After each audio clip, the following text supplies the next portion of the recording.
Here's a fun fact. I think I've heard this number that PyPI monthly costs like 1.5 million to run. Like PyPI is critical infrastructure, like hundreds of thousands of downloads per day that people in their CI pipelines and their own computers and enterprise, wherever they are, basically they will pull packages from PyPI. And that's just expensive bandwidth-wise. That's the thing with open source infrastructure, and that's why it's so critical to have consistent investment. And the Python Foundation is actually doing a very good job at that. In this episode, I speak with Wolf, co-founder, Prefix, and a key player in the CondaForge ecosystem.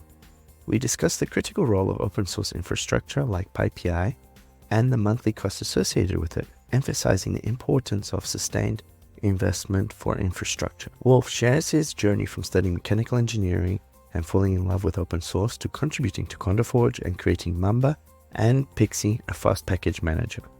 We dive into the capabilities of Pixi, a Rust-based package management tool designed to be faster and more efficient than Conda. Pixi integrates well with both CondaForge and PyPI environments, addresses the dependency and reproducibility issues, and supports cross-platform package management. Wolf also talks about their open core business model, supported by VC funding and grants, aiming to build a sustainable and enhanced packaging management ecosystem. Welcome to Inspiring Computing. This podcast is where computing meets the real world. Inspiring Computing aims to trigger your curiosity by talking to proficient and advanced MATLAB, Python, and Julia users who use these tools to deepen their understanding of the world around them by simulating it, exploring trade-offs, and gaining insights that help their companies add more value. In addition to proficient users, we will be talking to product marketing, toolbox authors, package developers, and library maintainers to see what drives their development and what issues they're solving for others to benefit from. Welcome, Wolf, to Inspiring Computing. Thanks for having me. So I've been wanting to have you on Inspiring Computing for a while because you and I met at a NumFocus event, and then I saw you at a packaging con, and ever since then I've been following your work closely because above and beyond being a co-founder of a cool company, Prefix, you organize cool events, but you're actually changing the ecosystem around packaging. So that itself is inspiring. But before we get into that, maybe for those who don't know you as well as I do, who is Wolf? What's your super origin story? My super origin story, okay. I grew up and was 14 or something, I discovered that I would like to have some impact in my life. That led me to study mechanical engineering because I thought I could teach myself computer science. I did robotics in my master degree in Zurich and started to really discover open source and fell in love with the idea of open source and being able to do something that everyone can use for free and distribute.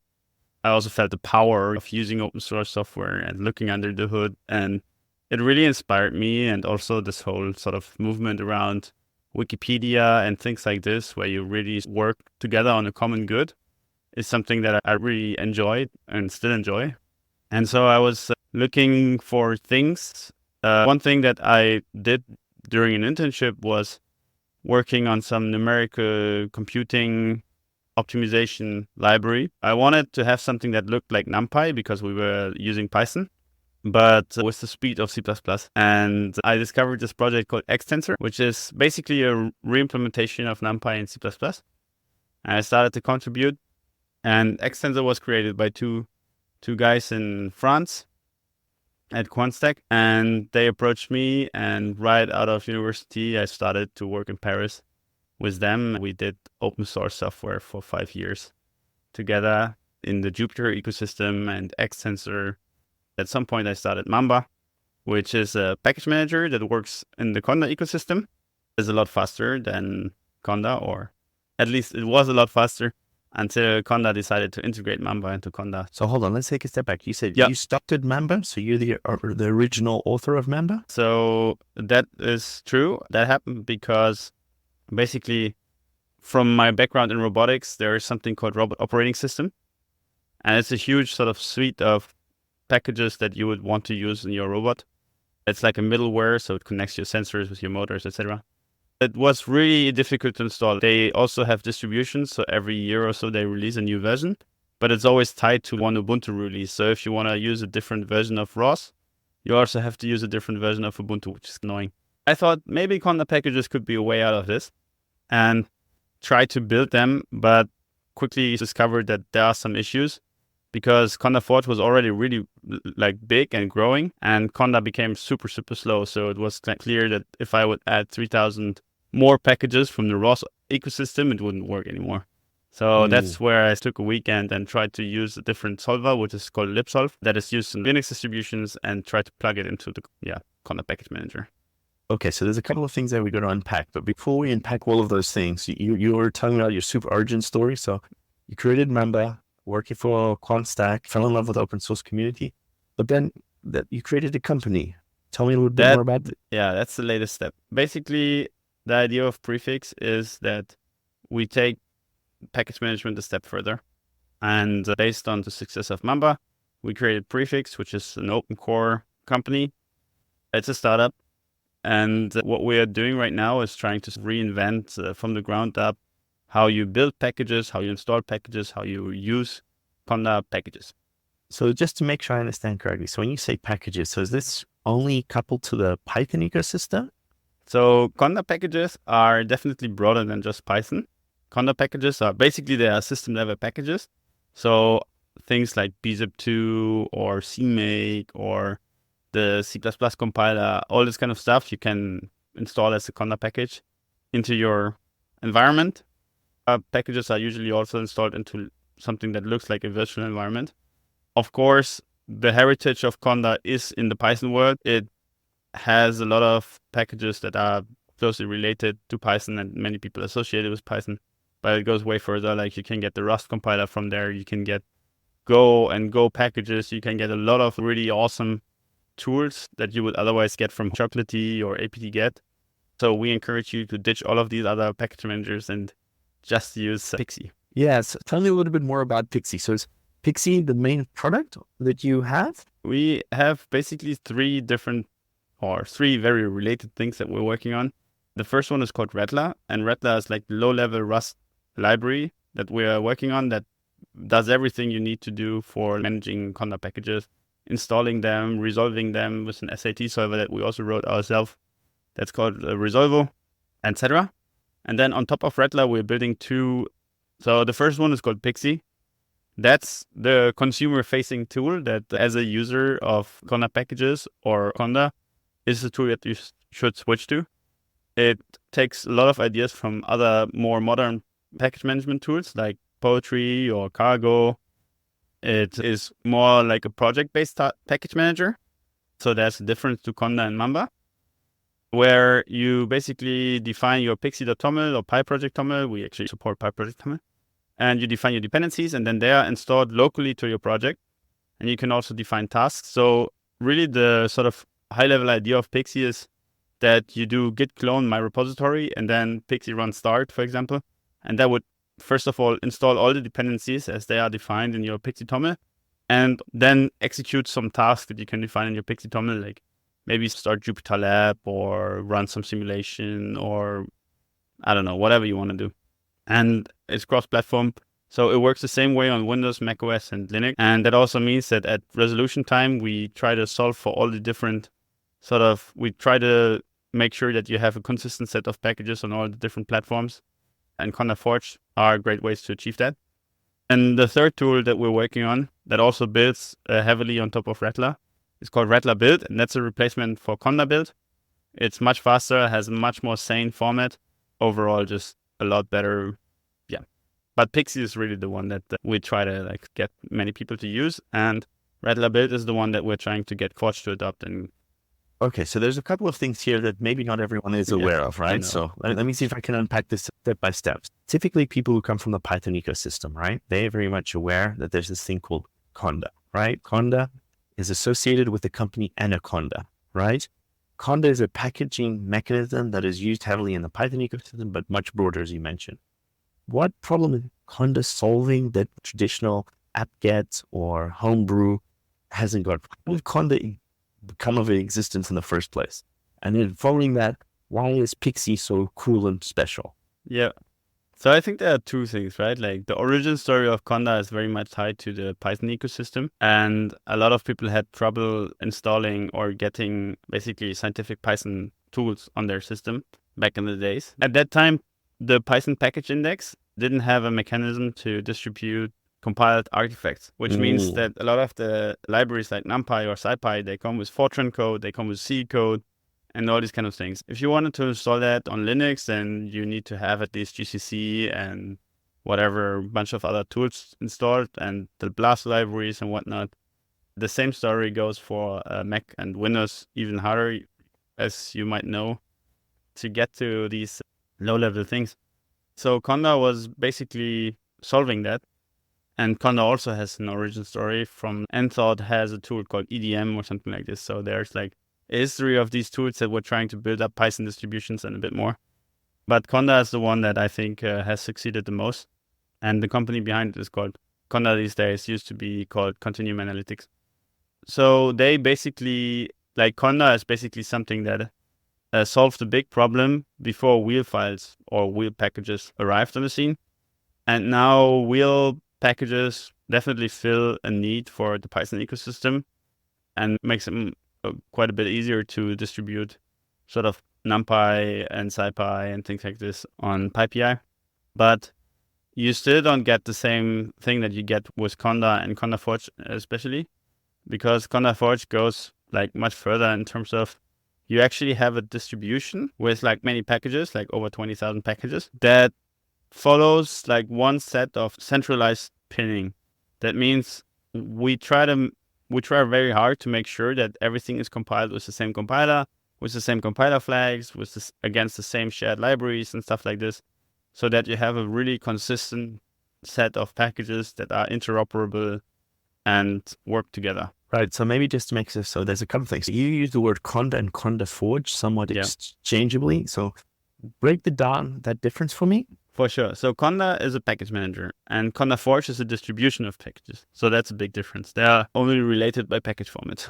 With Conda, you have different channels, and a channel is basically a set of packages. For example, Conda Forge is one channel. It's the biggest channel, completely open source and free. Anaconda has their own channel called the defaults channel, which is not completely free. So users are asked to pay if they are with a company that has more than 200 employees or makes more than 3 million in revenue each year. I'm a Conda Forge core member. I think I'm allowed to say that we recommend Conda Forge. And it's also like Conda Forge is for us the default, like in Pixi and all of our tools, we use Conda Forge all the time. It usually also comes with more recent versions of packages and stuff like that. The downside is that you don't want to sue if something goes wrong. So Pixi, the main product that you guys are making, it is built on top of Conda Forge, right?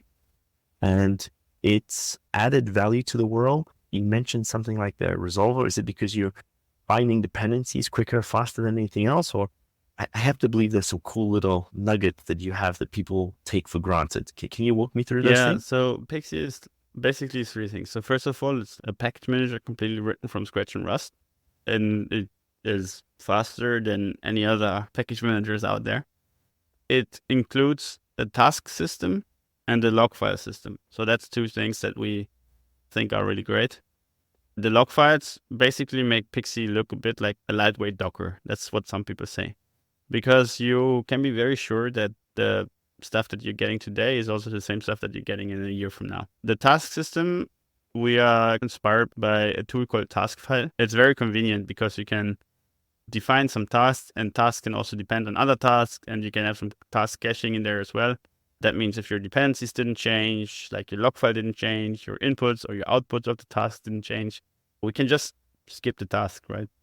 And the task can be anything. Like a task can be, okay, I want to download that file from the internet, or I want to compile that code to C++ and whatnot. So it's a little bit like a makefile alternative right in Pixi. And then it goes like much further. Like you can have multiple environments that have different sets of dependencies, and you can define solve groups so that you're sure that your production environment is an extension or is a subset of your test environment. The motivation for all of this is oftentimes you see a GitHub repository and you have a README and it says sudo apt install that, and then make sure that your CMake works and execute this. On Windows, you have to use, I don't know, chocolatey. And these instructions, they become really long, right? Yeah. Sometimes at least. And we want to get rid of all of these instructions. The instruction should literally be Pixi run start. Like that should be everything. What's the difference between that than using Docker? Do you enjoy Docker on your system? Enjoy is a strong word, but it is somewhat a standard, right? And I agree Yeah. there's gotchas between Windows, Linux, Macs, but I think it aims to have the same thing as you're doing. So walk me through why Pixie is better than Docker. I think the developer experience with containers is usually not very great because you have these things like you need to mount some stuff and you need to open some ports and whatnot. There's always a bit of friction there. I think caching with Docker containers is usually bad. So what we do with Pixi is you specify your packages and we download them to a central cache. If you have multiple projects that use a similar set of packages, like they all use Python 3.12 or whatnot, then that actually refers to the same Python 3.12. So our caching is much more granular than what you get with Docker containers. If you have caching and like you have these layers, but a layer can be something like apt-get install 120 packages. And so anytime one of those packages changes, your whole layer. And the last thing is people always say that Docker is reproducible, but it's not. So it doesn't control at all what the apt-get line does or what, I don't know, the pip install, whatever it does. In Pixi, like it's actually proper sort of locked, it's reproducible, and the caching is better. And the developer experience is also better because it runs right on your system. For example, one more sort of reason, if you ever want to do something with GPUs, I don't know if you try to use Docker with GPUs, it's quite annoying, right? And we do have Killer Toolkit as a package on Pixi, and we have other mechanisms to detect basically what GPU support you have on your system. And we can just use that right away. And we have people from NVIDIA actually in the CondaForge ecosystem that are helping us to make sure that we support GPUs really well. And I'll give you one last thing that is much nicer with Pixi, and that's anytime you want to use some GUI application that's not like web-based, then it's very annoying, I think, with Docker. And for us, it's just a pretty native experience. So you can just start GUI applications and they work and no friction at all. Okay, so let me see if I get this straight. My understanding is if you are, and just to me into the Python ecosystem for a second here. Yep. If you are a developer of a Python package, you do some open source work, now you're always confronted with, how do I share it with the rest of the world?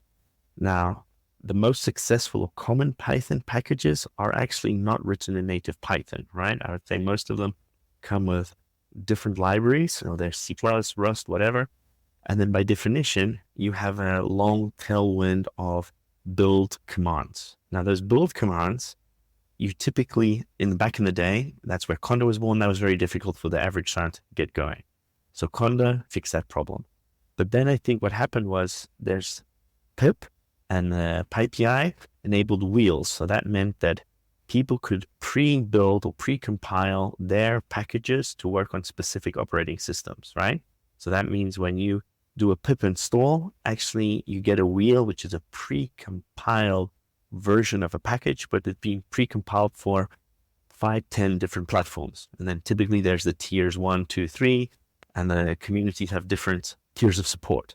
But now what you're saying is, yeah, that's all very nice, but it's still not always 100% reproducible, right? So if you want to do reproducible, what you really need is a combination of 3 things. And you're saying this is what Pixi does, right? So you need something super fast. You need the CondaForge packaging ecosystem be stable API that you can use, but also you don't want to keep downloading things because it's very common that you do pip minus v minus m vem, and then you get in every Python project that yes another thing. So you're like, no, we can cache the living daylights out of that.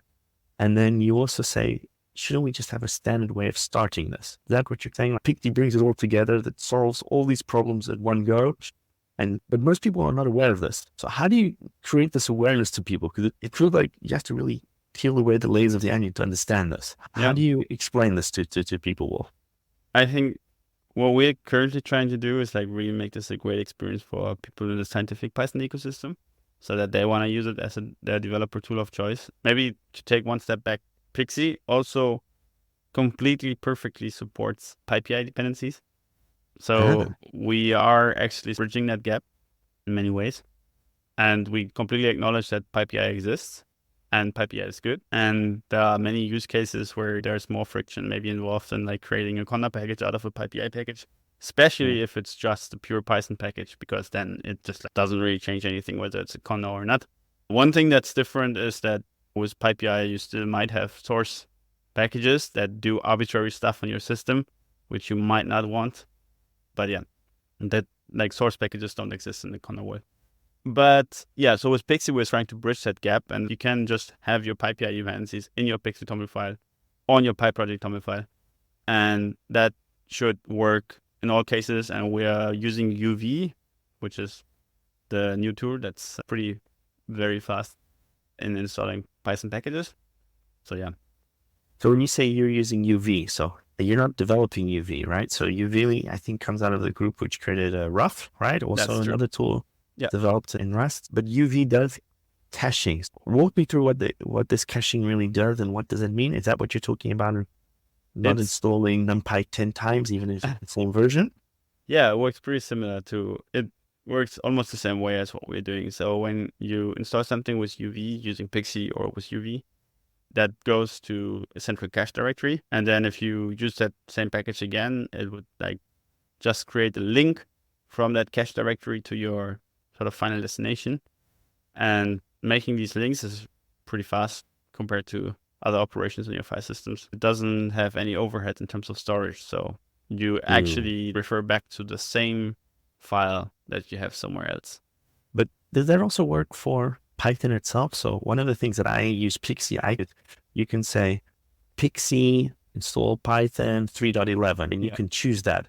Whereas when you're using like pip install, it assumes Python is already installed. And then there's this wide variety of ways of installing Python different versions, which often trip up people. Pixi solves that problem as well, right? Yes, we also take care of like really native software like Python, Node.js, Go compiler, Rust compiler, whatever. And most of the time we can just do the same trick. Like I said, like basically take the file and link it from the cache into your virtual environment. Sometimes these files, they contain a reference to like the prefix.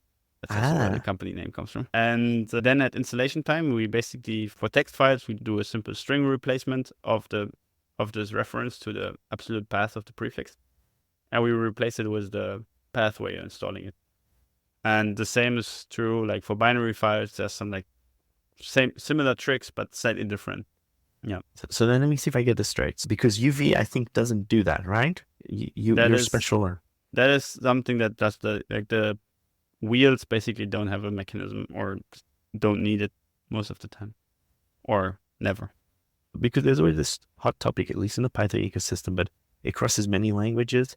How do you deploy stuff? So let's say you write an algorithm, you want to give it to somebody else, but you don't want to give them too many commands to install it. So is the goal for Pixi to become like an alternative to a PyInstaller or a deployment kind of thing? Or because most people either go for PyInstaller or then they create an image and they say, okay, you choose which whatever you want. Yeah. Is that where you're trying to come to, or have you got a broader vision in mind? I do like people are definitely using Pixi in that way. There's something to bootstrap Python plus whatever packages they need. And also in the production or deployment scenario, for sure. Again, like Pixi is not Python specific. We have some features specifically for Python people. As the biggest sort of feature is definitely that we support PyProject TOML and PyPI dependencies. But we would want people to use Pixi for deployments for any language, basically like that. And in the CI pipelines and whatnot, like we want to bring the CI home in many ways. So you don't have any difference in your GitHub actions versus like Travis or whatnot. You just use Pixi and it works on your local machine and in your CI. And so we want to like just bring perfect package management to everyone and make it super smooth. So it's interesting. So also like in the Julius ecosystem, right? There's also their own packaging system. Rust has got their own packaging system. Yeah. Python has its own. And it seems like any serious language naturally develops their own. So is your goal to say, actually, there's no need to keep reinventing the wheel and just reuse the best practices from each ecosystem and just bring it under one common way of doing things? Is that what you're aiming for? That is definitely what we're aiming for. So I think I think the reason for this reinventing the wheel is because if you are like, there are for me, there's always two kinds of package managers. One is Linux, Windows, or macOS specific. Like you have Brew actually also works on Linux, but most people use it on macOS.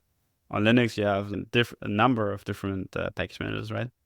And on Windows, you have a few like Chocolatey or NuGet and stuff. And at the same time, you have programming languages that work cross-platform, like Python or Julia or Rust. And they end up with this problem that there's no cross-platform package manager that will work for their needs, right? And since they want to serve all of these different communities on the different operating systems, and that's at least partially, I think, why everyone comes up with their own package managers. And to me, it's a huge waste of like brain potential, because while there is some standardization, like everybody comes up with their own metadata format, everybody comes up with their own, I don't know, repository format with their own ways of doing security, and security, software supply chain security is becoming a more and more important topic.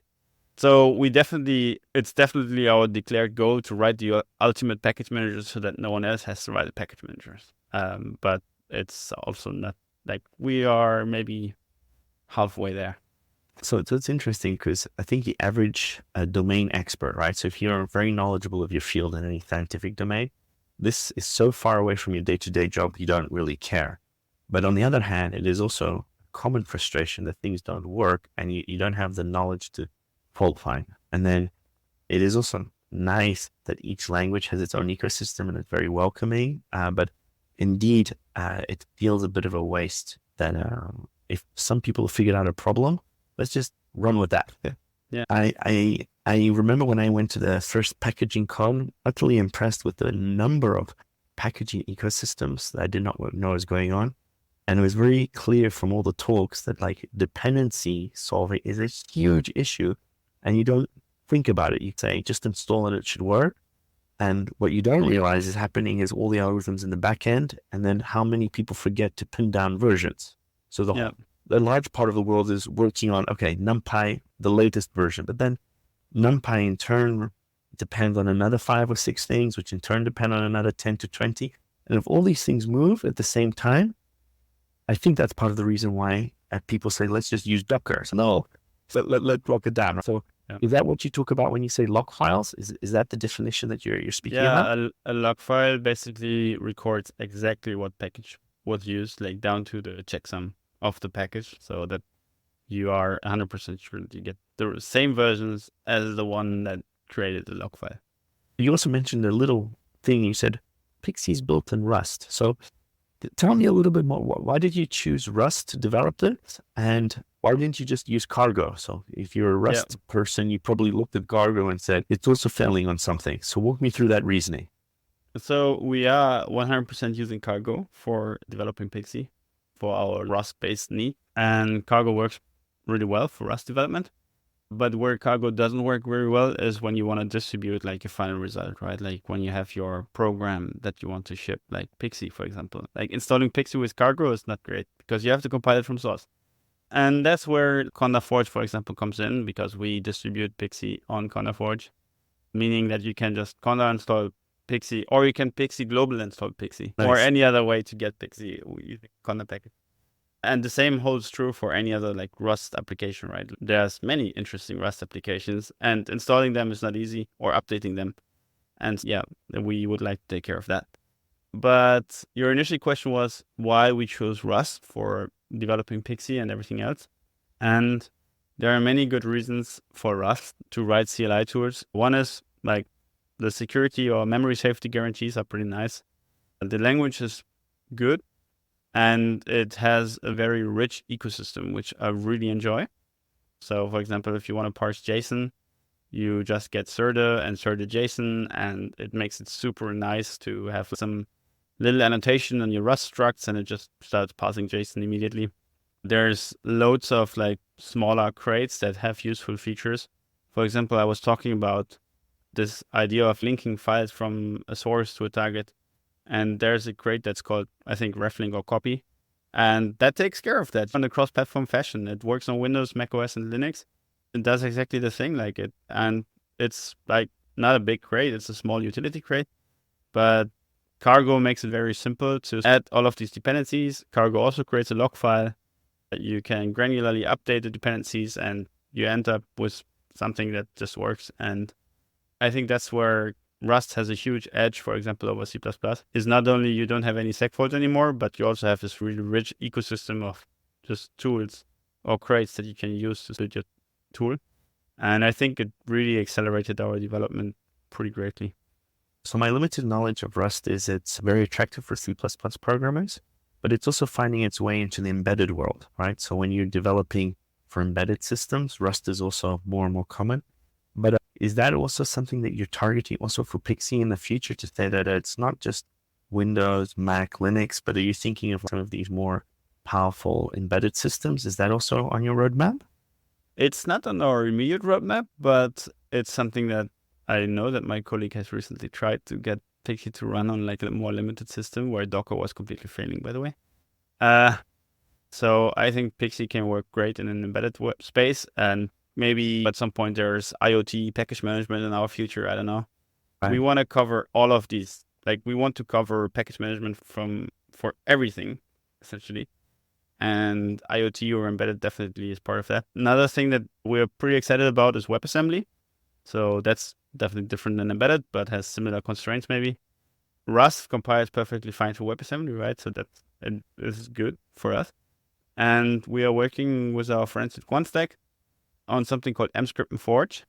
mscript and Forge is basically mini Conda Forge, where we have only a few, maybe 100, 150 something recipes for packages, and these packages are compiled to WebAssembly using mscript. And that works perfectly fine, and it's actually surprisingly simple using this tool, because you can just take any sort of C++ package and write a little recipe, and it becomes like an mscript package. And it has a shared library or a static library and header files and whatnot. And you can just build your own like really complicated stuff with WebAssembly using mscript and Forge. That's pretty great. Yeah.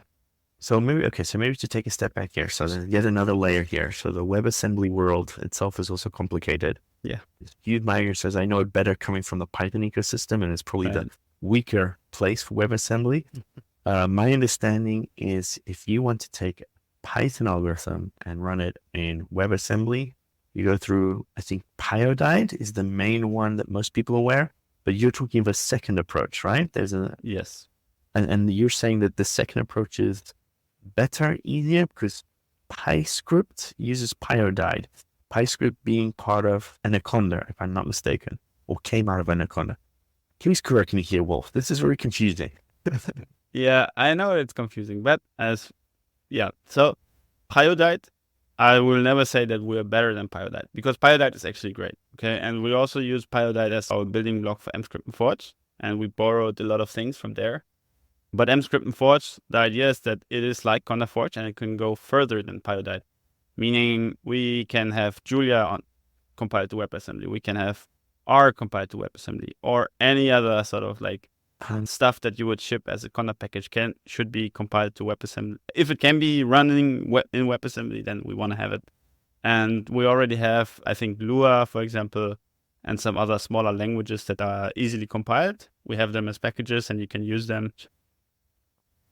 Then for PyScript, so like we've tried to convince Anaconda to switch to our solution for PyScript, for example, and to use Conda packages, like their own stuff, for their WebAssembly efforts, but they I don't know why they never joined that effort.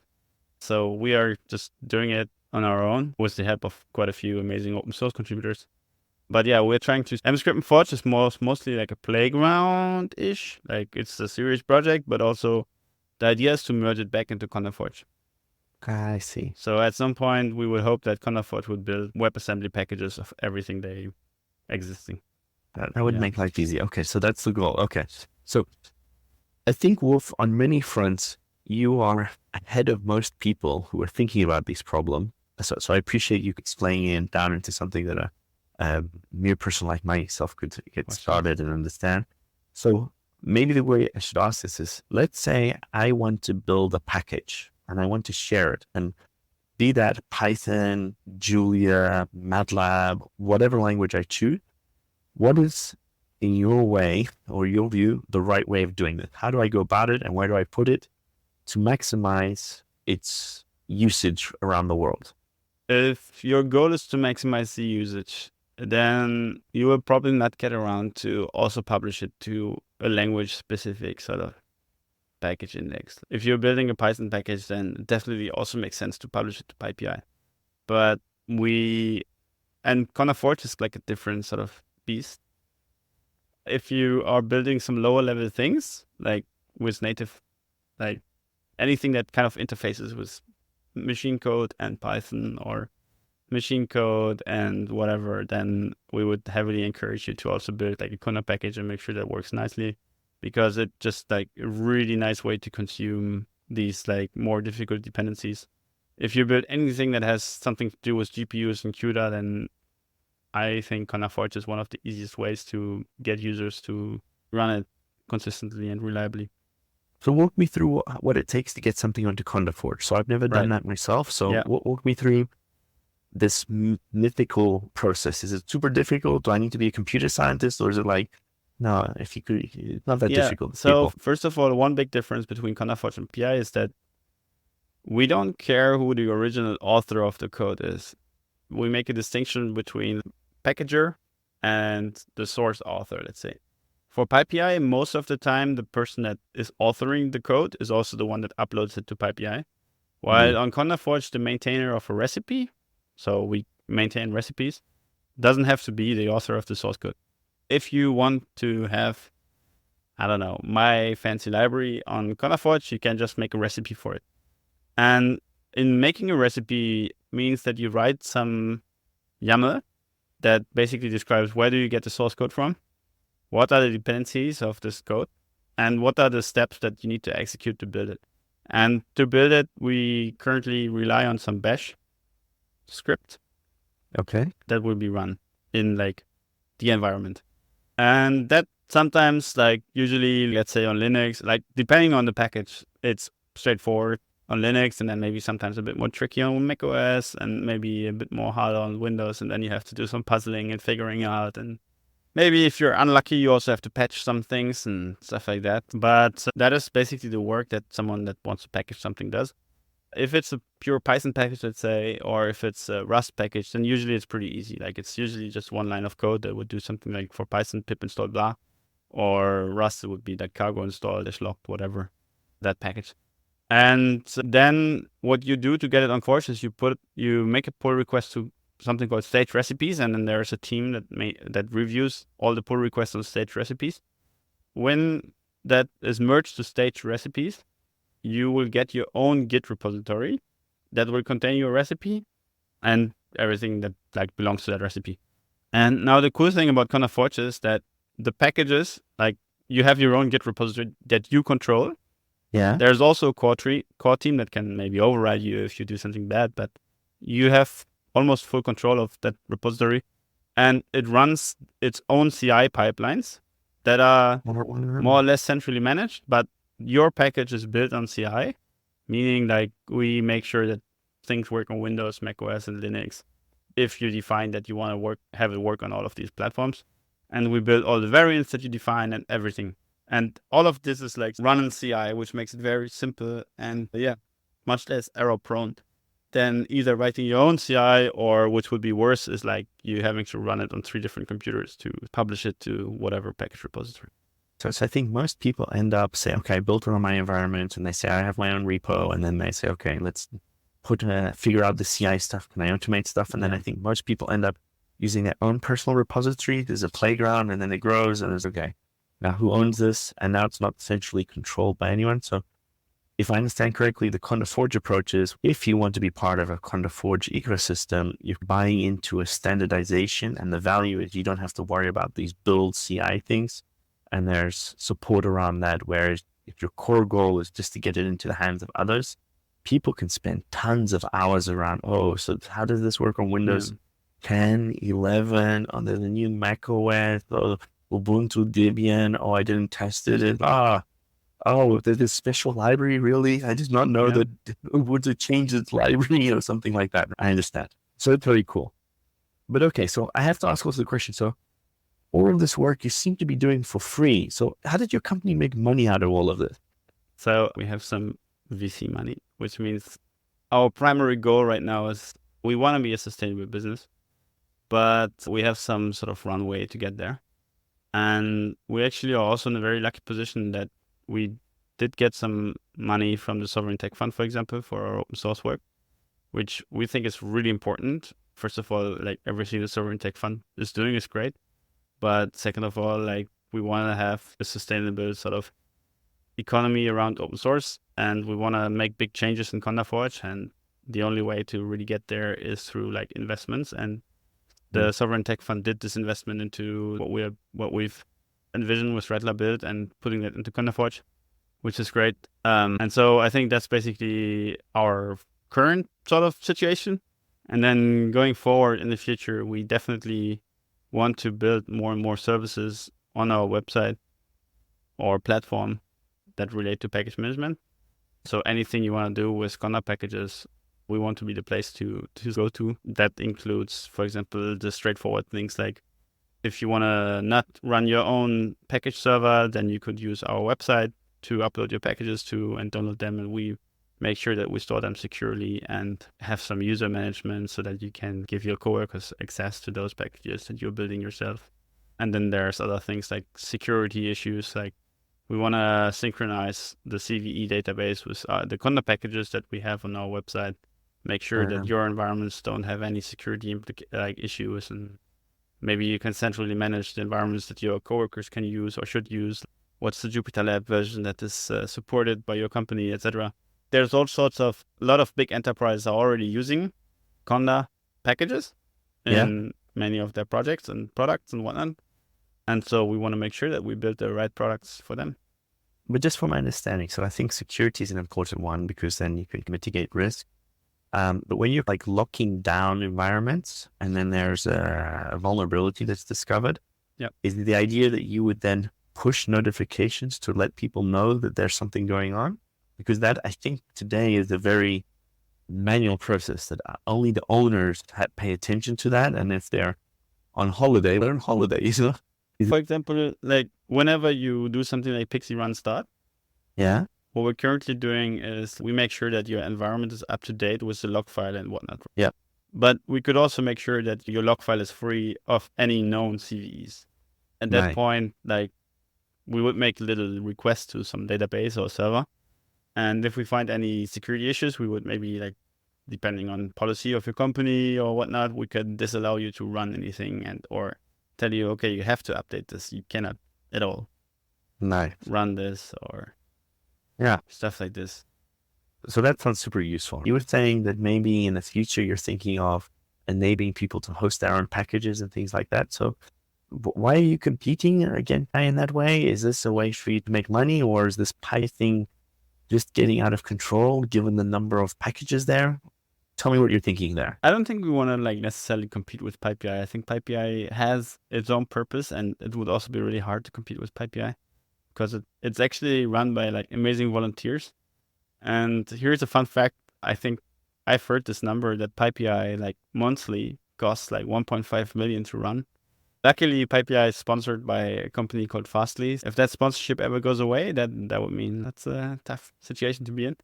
But But why does it cost so much to run? So walk me through that. Like PyPI is critical infrastructure, like hundreds of thousands of downloads per day. That people in their CI pipelines and their own computers and enterprise, wherever they are, basically they will pull packages from PyPI.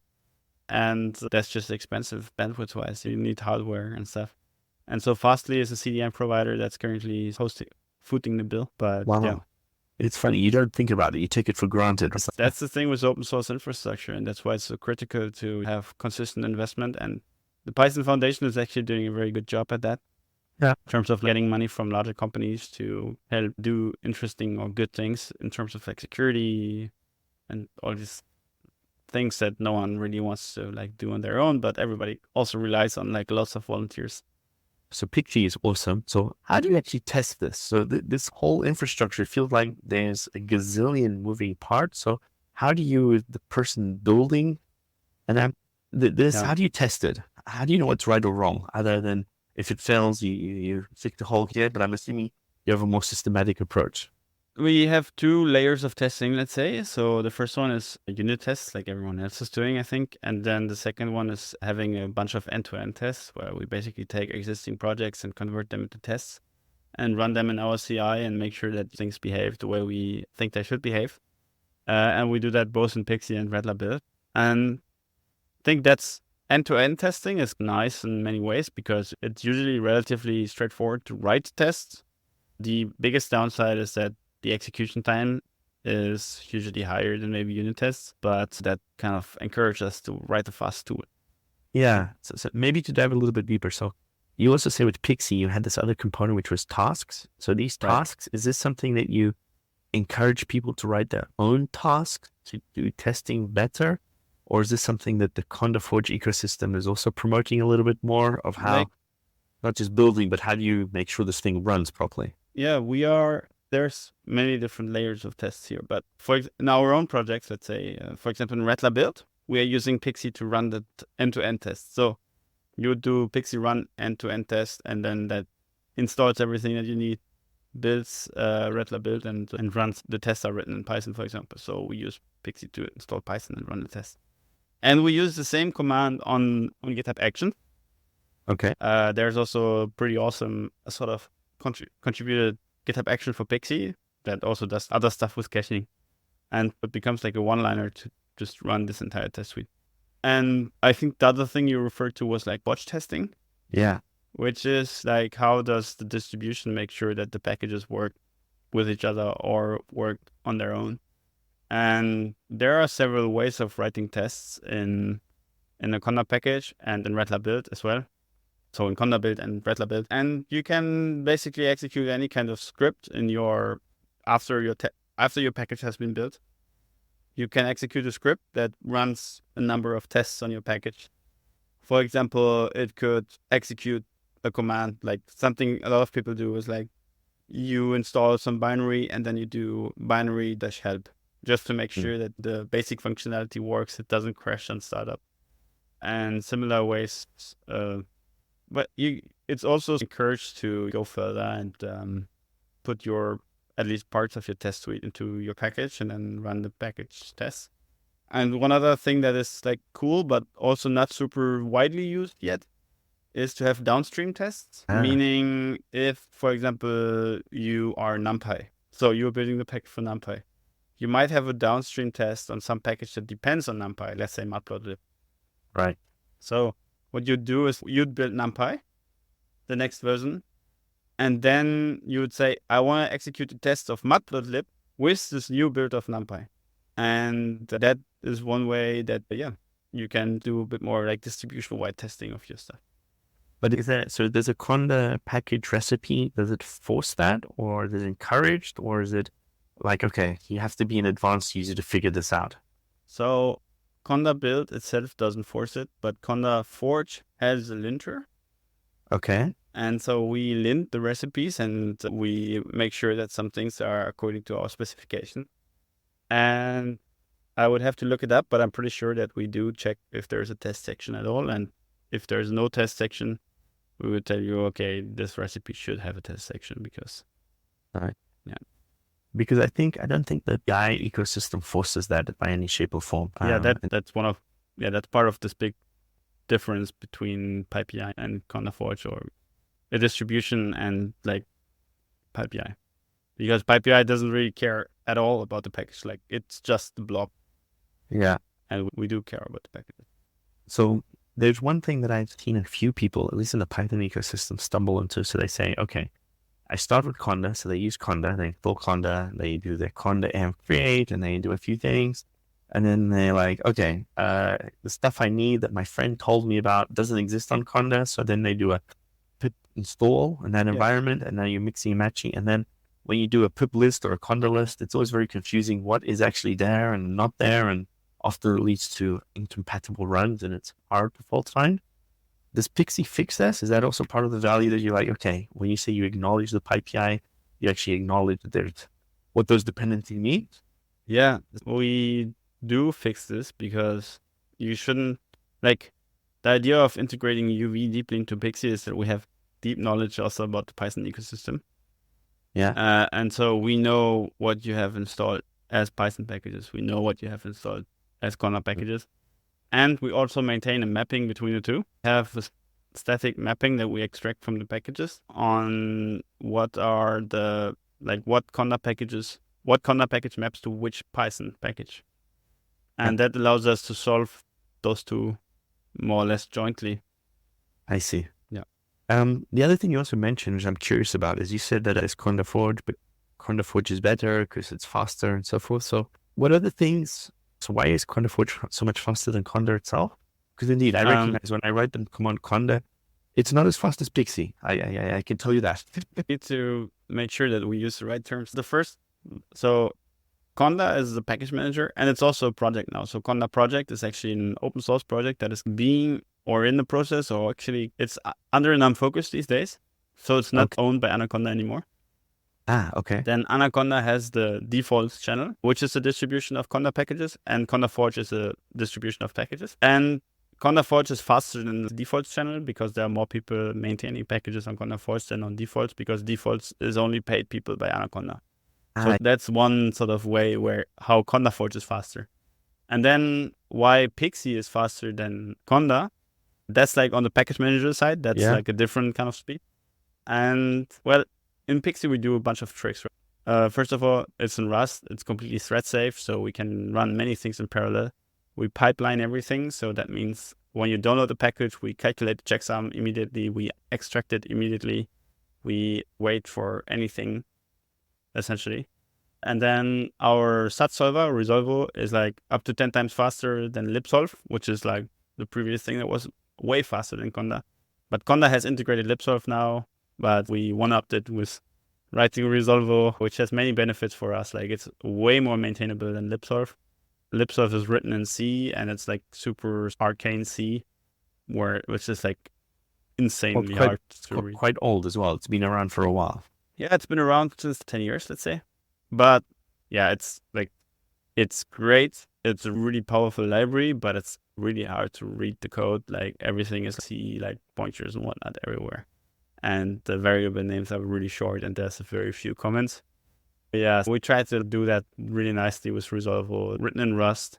No memory issues ever, which is great. Yeah, and that's where we get our speed. But most of the speed, just coming back again, like the other benefits of Rust is there's a pretty good ecosystem of async building blocks, and Tokyo is one of them. So we use Tokyo to do network requests asynchronously, and also the file system part of it is like async doing things. And yeah, that's just things where Rust as the programming language, including Cargo with all these packages, makes it easy to build things fast.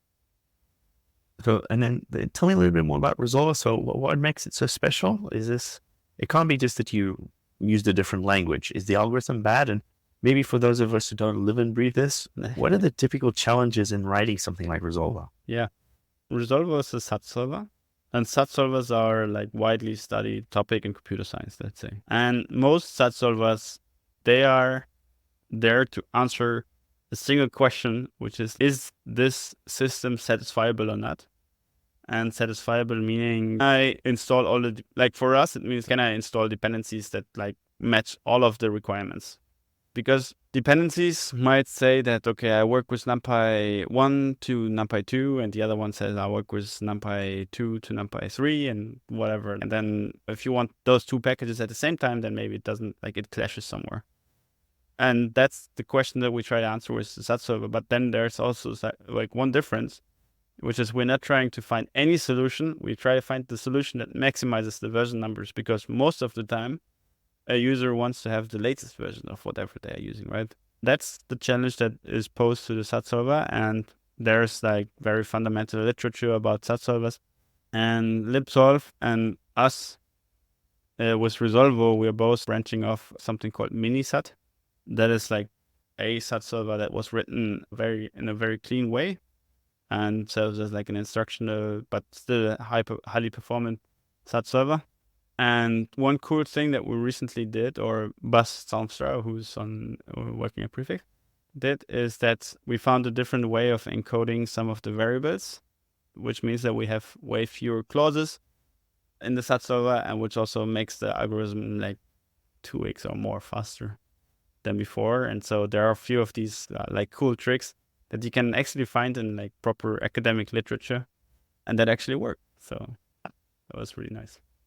But so there are also, when you talk about solvers, right, just to make sure I'm following you completely, it's not just a versioning, right? It's also build tools. So it's not just the, can I use this version with that? It's also the complete library dependency, the build tools and all of that to make that happen? Or are you just looking at specifically numbers, like two matching numbers associated with a package as a dependency? The build tool itself doesn't really like matter to the solver. Like the only thing the solver looks at is you have this thing called repo data, which says, okay, I have 10 packages. One is called NumPy, one is called Python, one is called whatever. And so NumPy says I have a dependency on Python 3.8. And so the solver will make sure that, and then how that, where that dependency comes from doesn't matter. Like if the build tool did that or that, like the build tool has to do the right thing, but at the end of the day, it's just like a few. In Conda world, it's called match specs.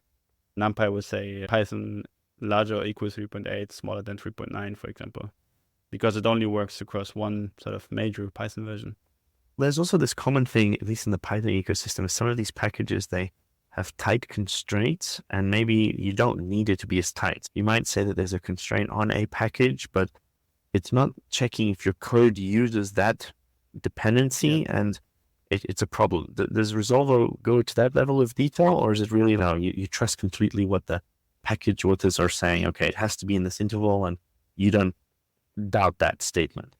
Again, like that's like one level above Resolver. Resolver is really the low level tool that's just about finding out like what works, what doesn't. What you feed into Resolver is like your problem, right? And on the level of, let's say, Pixi or Rattler, we could totally implement mechanisms to override certain constraints or things. And then on the level of CondaForge, there's actually like an ongoing like thing where you have something called repo data patching. Okay. And that means sometimes, for example, recently NumPy 2.0 was released, right?